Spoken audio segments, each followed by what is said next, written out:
All right, so we're going to go over the Byron, Shelley, and Keats lesson activity. There's just one in this one. Again, if you haven't read through the tutorial, a lot of this stuff isn't going to make sense. So if you haven't, stop now, go back, do the tutorial, and then come back to this video. All right, so we have a few poems that we're going to read over, and then I think there's 3 questions that we need to do, and I think it's 3 poems. So there we go. All right. How does word choice affect the emotional impact of She Walks in Beauty? Pay special attention to connotation rather than denotation. Use evidence from the text to support your response. How does the structure of Ozymandias affect the overall meaning and emotional impact of the poem? And then lastly, Keats addresses his poem Ode to a Grecian Urn to the urn itself, using the poetic technique of apostrophe. How does this technique help illustrate the immortality of art? Use examples from the poem to support your answer. The technique of apostrophe, you should have seen this come up in your tutorial. There is also this glossary that's here, and we can see if it's, yep, right here, apostrophe. When the speaker addresses an absent or inanimate object or idea. So an urn is an inanimate object. Okay. So part A, emotional word choice affecting emotional impact. She Walks in Beauty. Let's go. Okay, She Walks in Beauty by Lord Byron.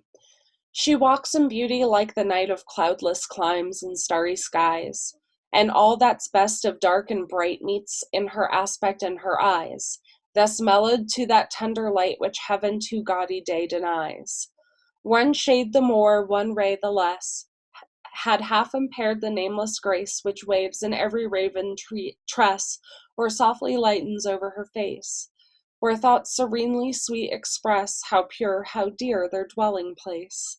And on that cheek and over that brow, so soft, so calm, yet eloquent, the smiles that win, the tints that glow, but tell of days and goodness spent, a mind at peace with all below, a heart whose love is innocent.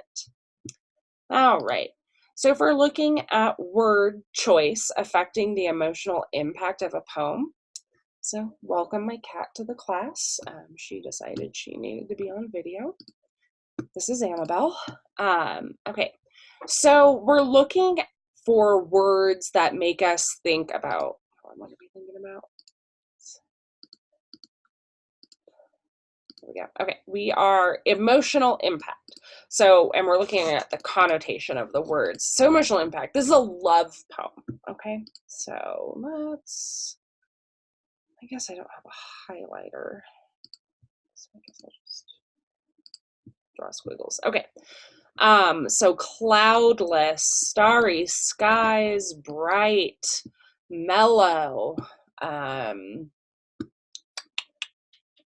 grace, waves, softly, serenely. These are all like very nice words. They all have very positive connotations. They're things that, you know, we would be like, oh, that's very lovely, ha ha ha, that's nice. So that's really what we're looking for as far as your connotation stuff that you're looking into for how it affects the emotional impact of the poem. So like it makes it clear that it's a love poem. Let's see if I have any other notes. Yeah, it's just, you know, it's clearly a love poem. It's simple. The words are simple. That's really where you're going with that one. Okay. I don't have much more to say on that. Part B, how does the structure affect the overall meaning of the poem? Okay. I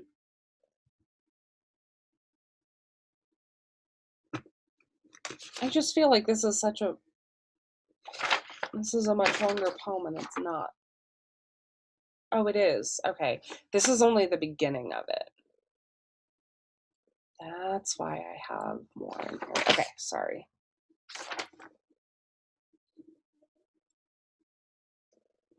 Oh, I have, oh, okay, I messed up.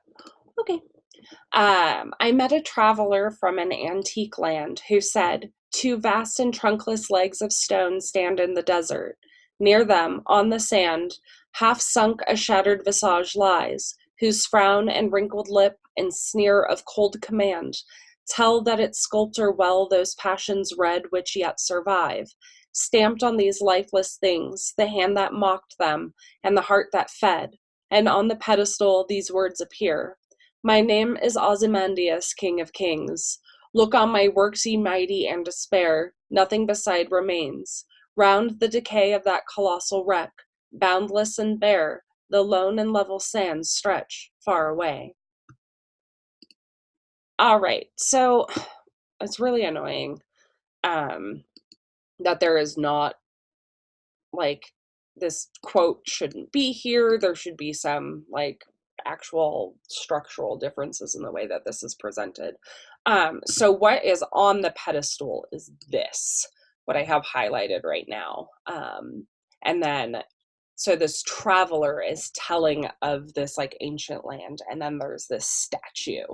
And so the structure, the way that the poem is structured is it's structured in decay, and that's how it, like, represents the poem. So we get this start out and we're like, cool, here's this cool story, we're gonna hear about it, and then he's describing it and you're getting like, ugh, this place sounds like pretty lousy, it's all like dead, there's really nothing here anymore. And then, like, you get this statue pedestal that's there, saying, like, this is the person that used to rule, and, like, look at all I've done. But then the traveler says, then, but nothing beside remains. Nothing is left. Everything is in decay. So the overall meaning of the poem, it goes along with the idea that, no matter where you think you are now, time gets everything. And then how is that affecting the emotional impact of the poem? All right, last one. Haha. Keats addresses his poem to the urn using apostrophe. How does it help illustrate the immortality of art? So, Ode on a Grecian Urn by John Keats. Thou still unravished bride of quietness, thou foster child of silence and slow time, sylvan history, who canst thus express a flowery tale more sweetly than our rhyme? What leaf-fringed legend haunts about thy shape of deities or morals, or of both, in Tempe or the dales of Arcady? What men or gods are these? What maidens loth? What mad pursuit? What struggle to escape? What pipes and trembles? What wild ecstasy? Heard melodies are sweet, but those unheard are sweeter, therefore ye soft pipes play on. Not to the sensual ear, but more endeared, pipe the spirit ditties of no tone. Fair youth beneath the trees, thou canst not leave thy song, nor never can those trees be bare. Bold lover, never, never canst thou kiss, no winning near the goal, yet do not grieve. She cannot fade, thus, though thou hast not thy bliss, forever wilt thou love, and she be fair. I'm just gonna stop here real fast. So this is like this is just the description of what is on the urn, and so he's like, the ode is to what is on the Grecian urn. So he's saying, like, there's people playing their pipes, but you can't hear them because they're art. And then same thing here. There's, like, these two lovers that can't kiss. They're so close, but they can't because they're paintings. Okay, so that's what's happening here. Ah, happy, happy boughs, that cannot shed your leaves, nor ever bid the spring adieu, and happy melodist, unwearied, forever piping songs forever new. More happy love, more happy, happy love, forever warm and still to be enjoyed, forever panting and forever young, all breathing human passion far above, that leaves a heart high sorrowful and cloyed, a burning forehead and a parching tongue. Who are these coming to the sacrifice? To what green altar, or, O mysterious priest, leadest thou that heifer lowing at the skies, and all her silken flanks with garlands dressed? What little town by river or seashore, or mountain built with peaceful citadel, is emptied of this folk, this pious morn? And little town, thy streets forevermore will silent be, and not a soul to tell why thou art desolate can ever return. O Attic shape, fair attitude, with bredge of marble men and maidens overwrought, with forest branches and the trodden weed, thou silent form dost tease us out of thought, as doth eternity, cold, pastoral. When old age shall this generation waste, thou shalt remain, in midst of other woe than ours, a friend to man, to whomst thou sayest, beauty is truth, truth beauty. That is all ye know on earth, and all ye need to know. All right.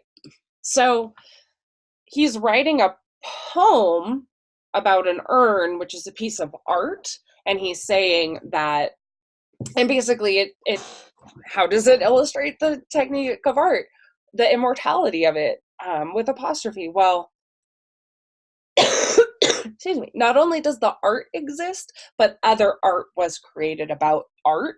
And then he's also really describing how these things exist. They can never die. They are all of that because they're all painted. They can't grow old. The trees can never lose their leaves, all of that. So it's the literal immortality of art as well as the figurative immortality. And that's it. Hope you found this video useful. Bye.